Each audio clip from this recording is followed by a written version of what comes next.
Assalamualaikum warahmatullahi wabarakatuh. Bagaimana kabarnya anak-anak? Saya harapkan pada pagi hari ini kita selalu diberi kesehatan, kemudahan, serta kelancaran oleh Allah Subhanahu wa Ta'ala. Amin ya Rabbal Alamin. Sebelum memulai pelajaran pada pagi hari ini, kita buka dulu pertemuan kali ini dengan membaca Bismillahirrahmanirrahim. Pelajaran pada pagi hari ini kita mulai.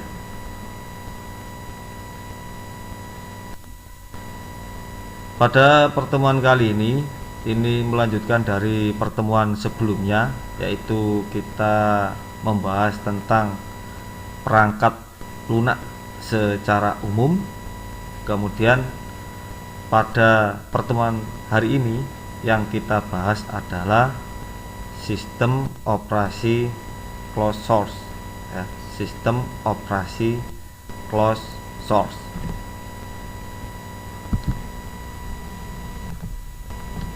KD-nya adalah memahami instalasi sistem operasi closed source, memahami instalasi sistem KD 3.7, memahami instalasi sistem operasi closed source. 4.7 melakukan instalasi sistem operasi closed source, menyajikan informasi mengenai instalasi sistem operasi closed source.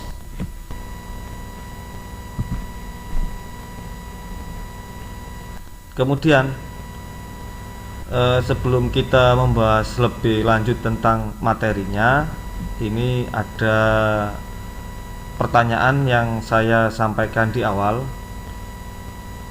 supaya nanti pada pembelajaran kali ini kita bisa fokus untuk menerima materinya. Jadi diberi dahulu permasalahan-permasalahannya. Akan tetapi permasalahan ini juga nanti tetap sebagai tugas yang harus dikumpulkan.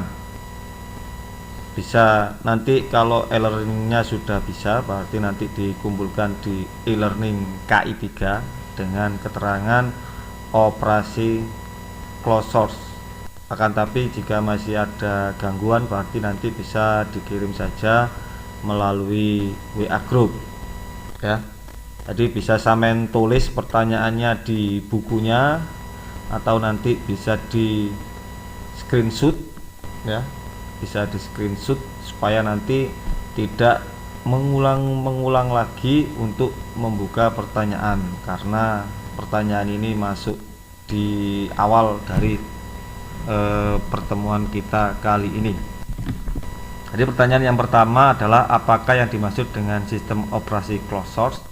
Yang kedua, sebutkan keuntungan dan kelemahan menggunakan sistem operasi closed source. Yang ketiga, sebutkan contoh-contoh sistem operasi closed source. Yang keempat, tuliskan langkah-langkah melihat properti dari Windows 7.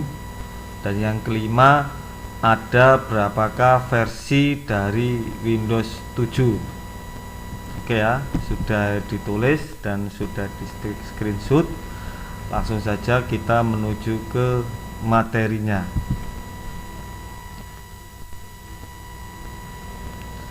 Sistem operasi closed source. Sistem operasi closed source adalah sistem operasi yang kodenya tidak dibuka untuk umum. Pemilik kode closed source bisa membagikan kodenya melalui lisensi secara gratis maupun dengan membayar. Jadi pada sistem operasi closed source ini adalah kebalikan dari sistem operasi open source. Kalau kemarin sistem operasi open source adalah sistem operasi yang mungkin tidak ada lisensinya dan juga mungkin tidak berbayar. Akan tetapi untuk sistem operasi closed source ini yang membuat program ini melengkapi dengan kode-kode lisen Lah ini kode-kode lisennya, semisal yang mempunyai program ini baik hati, lah ini bisa diberikan program sekaligus kodenya secara cuma-cuma ya. Akan tapi ada juga yang sistem operasi closed source ini yang kemudian saat kita harus memilikinya berarti harus membayarnya ya, harus membayarnya. Pada sistem operasi closed source ini, paket program tidak dapat didistribusikan lagi selain oleh pembuat atau vendor program tersebut. Jadi program operasi closed source ini tidak bisa dikembangkan atau dibuat oleh sembarangan orang ya. Jadi yang boleh membuat atau yang boleh menyebarkan adalah orang tersebut yang membuat yang asli, jadi tidak ada variannya ya, semisal 4.1, 4.2 itu. Lah itu bukan orang lain tapi orang tersebut, atau program atau perusahaan atau pabrik yang menaungi dari program tersebut. Jika ada pendistribusian yang bukan dari vendor program atau pabrik tersebut, maka dianggap sebagai pembajakan software. Jadi semisal kita mempunyai sebuah program sistem operasi closed source, kemudian kita mengkopinya tanpa ada kode lisen atau izin dari perusahaan tersebut, maka yang mengkopinya itu bisa disebut dengan membajak ya, disebut dengan membajak atau menggunakan tanpa lisensi. Akan tapi jangan khawatir, biasanya untuk promosinya itu ada trialnya ya, bisa trial 30 hari atau berapa seperti itu. Nah, semisal ini ada contoh hardware, ada hardware laptop Asus dengan keterangan Core i5 ya, berarti ini adalah laptop tersebut dilengkapi dengan prosesor Core i5 tanpa ada logo Windows, walaupun di layarnya menggunakan Windows 10 ya. Kalau tidak ada logo Windowsnya baik di atas atau di bawah, berarti itu kita membeli laptop secara kosongan atau tanpa ada operasi sistemnya ya. Berarti laptop tersebut dibeli secara kosongan tanpa ada isinya. Nah, kemudian kalau kita mau mengisi bagaimana? Kalau kita mau mengisi laptop yang seperti itu kita harus membeli lisensinya ya. Membeli lisensinya bisa berupa disk yang asli, kemudian nanti ada cukainya yang bisa ditempelkan pada laptopnya. Nah, itu berarti laptop tersebut kita beli dalam keadaan asli, menggunakan operasi sistem yang asli. Nah, cukainya seperti apa? Cukainya seperti gambar tersebut ya, ini adalah cukainya yang tertempel pada dashboard kasetnya. Lah, nanti bisa ditempelkan pada laptopnya. Lah, semisal kalau ada juga yang laptop yang sudah dibekali dengan Windows, ciri-cirinya adalah ada Windows 7 nya seperti ini, sama ya, Core i3, semisal Asus Core i3, kemudian di sebelahnya ada Windows 7 nya seperti ini berarti laptop tersebut sudah dilengkapi operasi sistem closed source yang original atau yang asli ya. Nah, itu adalah untuk mendeteksi hardware kita terisi dengan software yang asli seperti ini ya. Kelebihan dan kekurangan closed source. Kelebihan closed source adalah kestabilan sistem terjamin ya, karena yang asli itu semisal kita nyalakan dan terhubung dengan internet maka akan terpantau terus dari perusahaan yang telah menjualnya. Support atau dukungan langsung dari pemilik program. Jadi apabila ada update dari perusahaannya yang membuat program open source-nya, biasanya langsung akan terkirim tambah-tambahnya. Yang ketiga, lebih mudah digunakan ya, karena biasanya yang untuk yang closed source ini menggunakan berbasis grafik. Kekurangannya adalah adanya lisensi yang mengharuskan penggunanya untuk menyediakan dana. Kalau tidak dibagikan secara gratis, berarti harus membeli programnya. Pengembangannya terbatas, jadi yang boleh mengembangkan adalah yang membuat tersebut dari awal atau perusahaan yang menaungi dari program tersebut. Setelah terbuka, diperlukan antivirus. Nah, biasanya laptop yang berbasis closed source ini banyak sekali hacker-hackernya atau serangan-serangan virusnya ya, karena ekonomis ya. Kalau menyerang yang open source itu kan karena gratis, maka untuk hackernya kemudian antivirusnya nanti akan gratis juga, jadi tidak berguna seperti itu. Kalau closed source ya, karena dari awal sudah ada nilai ekonomisnya, maka banyak sekali mungkin orang yang berpikir jahat kemudian membuat virusnya sehingga akan dibuat antivirusnya, mungkin seperti itu. Jadi jangan lupa kalau mempunyai laptop itu harus dibekali juga dengan antivirus. Kemudian yang terakhir, harga lisensi mahal ya, karena hak kekayaan intelektual itu harus kita hargai ya. Lah, harga mahal dan murahnya itu sesuai dengan kebutuhan dan sesuai dengan kemampuan. Yang berikutnya, contoh-contoh sistem operasi closed source. Jadi untuk closed source yang paling terkenal itu adalah yang dimiliki oleh vendor Windows atau perusahaan Windows ya. Windows ini terkenal sejak dulu, mulai dari Windows XP, Windows Server 2003, Windows Server 2008, Windows 7, Windows 8, dan yang terakhir adalah Windows 10. Nah, di sini saya tulis dan lain-lain karena sistem operasi closed source itu banyak sekali, ada diantaranya Apple Macintosh lah, itu juga closed source. Tapi di sini yang saya tulis adalah Windowsnya, karena yang akan kita pelajari adalah tentang Windows. Oke.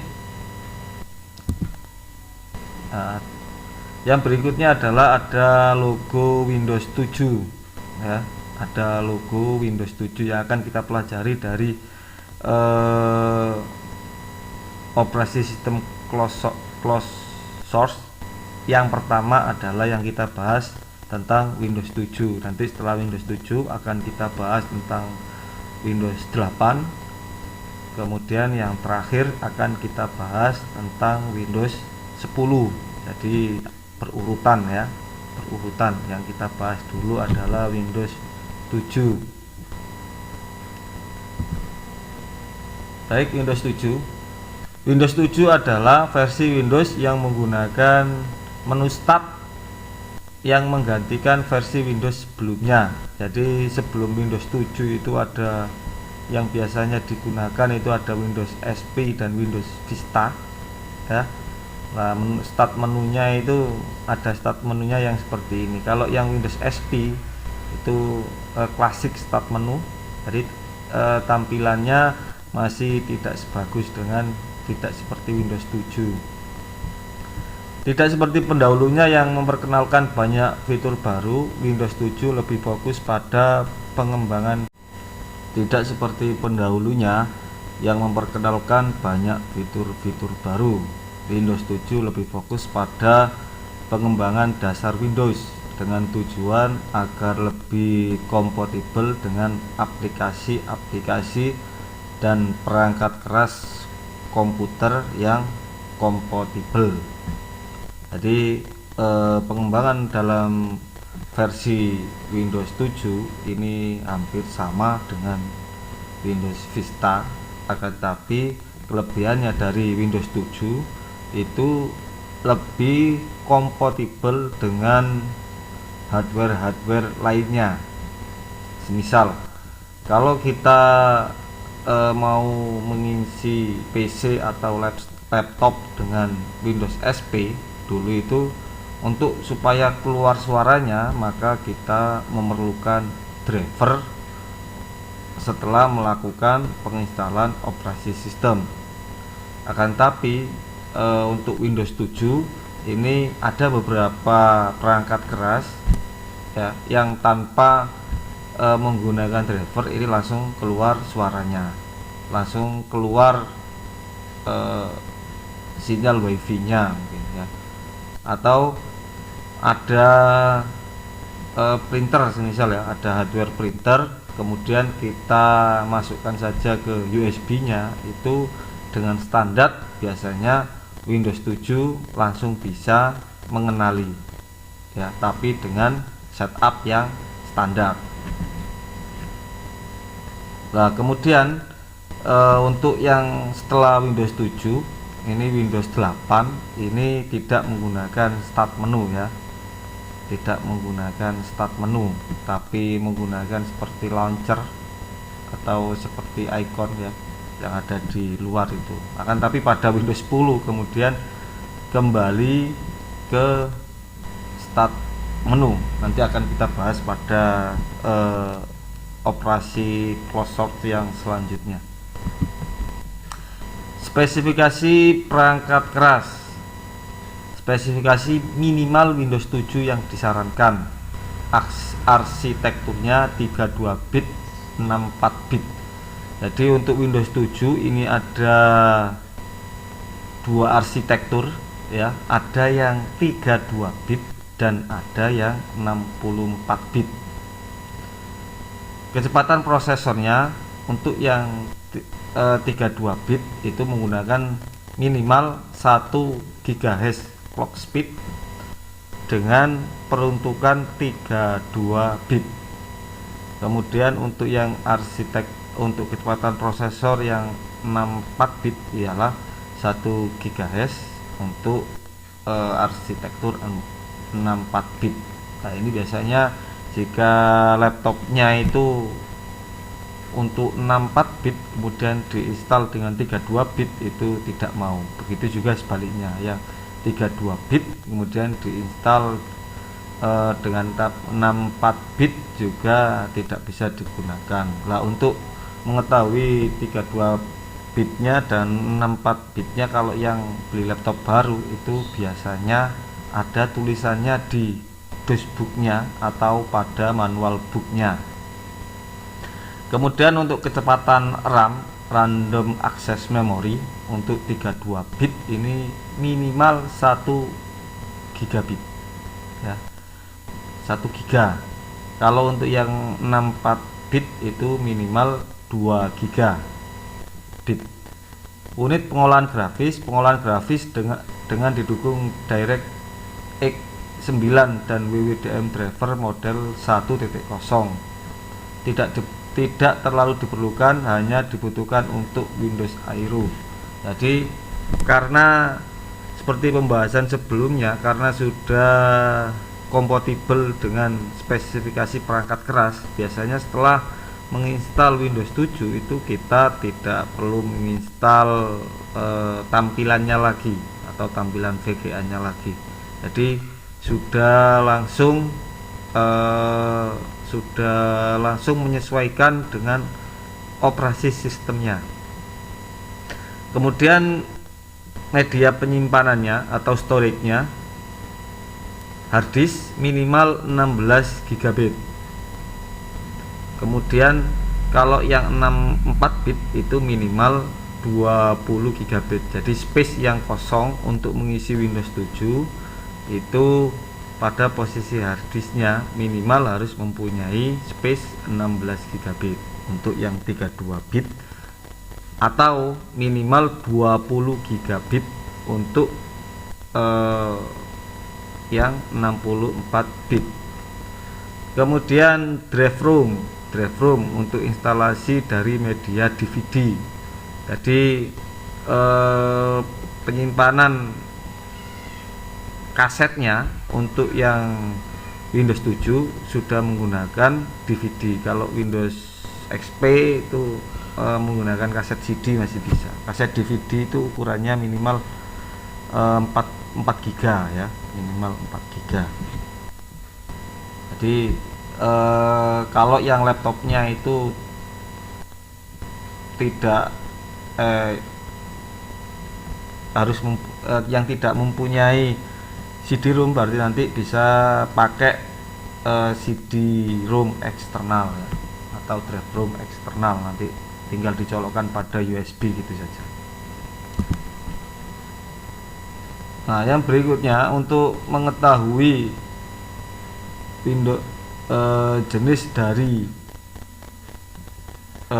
Windows 7 kita apakah 32 bit atau 64 bit, itu pada posisi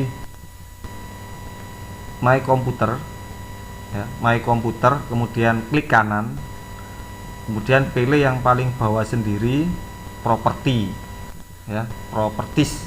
Nah, di situ nanti ada tulisannya di sini, keterangannya ya, Windows 5.1 atau berapa, kemudian prosesornya Intel, kemudian RAM-nya ya, ada yang 2 GB atau 3 GB. Kemudian sistemnya di sini ada yang 32 bit atau 64 bit. Nah, kemudian kalau yang asli biasanya di sini ada tulisan genuine-nya ya, ada tulisan genuine-nya, dan di sini ada tulisan OM, ada angka-angka, kemudian ada OM-nya. Jadi kalau saya sarankan untuk membeli adalah membeli yang asli atau original. Yang berikutnya versi dari Windows 7. Versi dari Windows 7 ada Windows 7 Ultimate, ini yang paling bagus sekali. Kemudian ada Windows 7 Profesional, ada Windows 7 Enterprise, ada Windows 7 Home Premium, ada Windows 7 Home Basic, dan yang paling rendah adalah Windows 7 Starter seperti punya saya ya. Saya ini punya Windows 7 Starter yang original. Ada perbedaannya ya, ada perbedaannya antara Windows tersebut. Semisal contoh pada Windows 7 Starter ini desktopnya tidak bisa kita ganti, itu contoh sederhananya. Jadi desktopnya itu sudah bawaan dari Windowsnya. Misal pada Windows 7 Ultimate itu desktopnya itu gambarnya bisa kita ganti-ganti ya. Itu adalah contoh yang sederhana dari perbedaan perbedaan pada variasi Windows 7.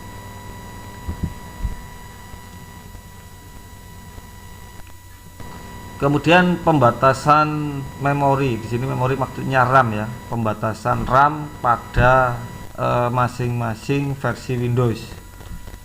Jadi maksimal penggunaannya untuk Windows 7 Ultimate itu 4 GB, Windows 7 Enterprise 2 GB pembatas.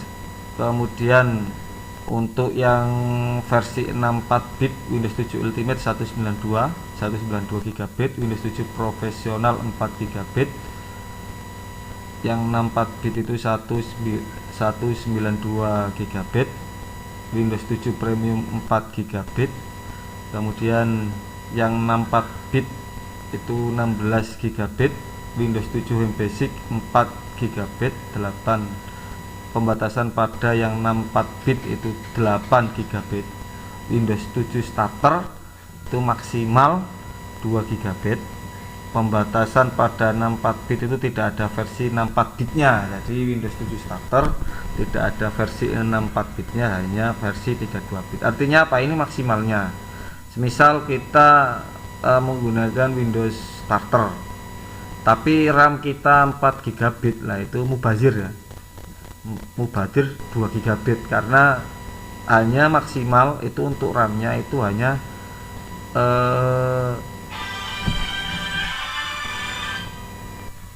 hanya 2 GB saja ya. Jadi itu adalah pembatasan maksimal.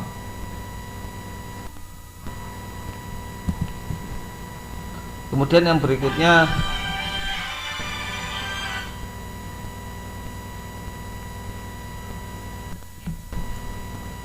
berbagai versi Windows 7, berbagai versi Windows 7 ini dipasarkan sesuai dengan versi-versinya tadi ya. Jadi untuk versi yang paling murah adalah versi starter ya. Jadi disesuaikan dengan kebutuhan dan kepentingan orang yang berbeda-beda. Dari seluruh versi yang ada, versi starter didesain untuk dipasarkan pada notebook kelas bawah. Kemudian disusul dengan Home Basic Premium untuk penggunaan rumahan. Untuk yang profesional dan kebutuhan bisnis itu bisa menggunakan Ultimate ya, yang Pro atau Ultimate. Untuk yang Pro ini biasanya untuk hanya kebutuhan bisnis, tapi untuk yang antusias tentang IT ya, seperti semisal programmer atau film atau desainer atau yang lain, itu disarankan menggunakan Ultimate ya, karena Ultimate ini yang paling tinggi dan harganya pun yang paling mahal. Dan yang terakhir ini tambahan saja, Microsoft telah berhenti memberi dukungan kepada Windows 7 di awal tahun 2020, tepatnya di bulan Januari. Pihak Microsoft memberikan pengumuman resmi melalui situsnya bahwa mereka akan menghentikan dukungan teknis apapun kepada Windows 7 setelah tanggal 14 Januari 2020. Dengan kata lain, pengguna Windows 7 kini sendiri berada di belantara internet. Maksudnya Windows 7 ini sudah tidak diproduksi lagi setelah 14 Januari 2020. Berikut juga beserta updatean-updateannya ya.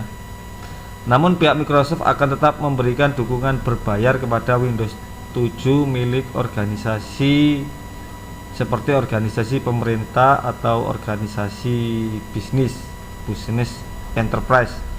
Tujuan dari pembebanan fee semata untuk mendorong mereka upgrade ke Windows 10.